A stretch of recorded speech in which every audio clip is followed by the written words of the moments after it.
Hello guys, મિનાસ કિચનમાં તમારું સ્વાગત છે। ગલકાનું શાક તો ખાતા જ હોઈએ છીએ, પણ આજે આપણે ભરેલા ગલકાનું શાક બનાવવાના છીએ, તો ચાલો આપણે બનાવીએ।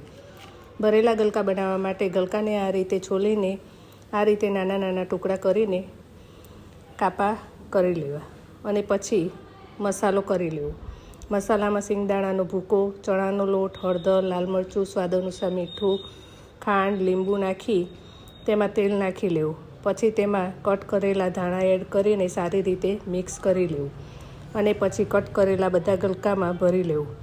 પછી કુકરમાં 2 પરી તેલ લીધું છે। તેલ ગરમ થાય એટલે તેમાં રાઈ, જીરું, હિંગ નાખી ભરેલા ગલકા નાખી લેવા અને પછી વધેલા મસાલો એડ કરી લેવો।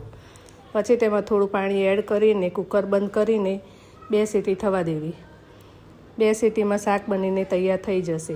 આપણું મસ્ત મજેદાર મસાલેદાર ભરેલા ગલકાનું શાક તૈયાર છે। જો તમને આ વિડીયો ગમ્યો હોય તો વિડીયોને લાઇક કરો, શેર કરો અને ચેનલને સબસ્ક્રાઈબ કરો।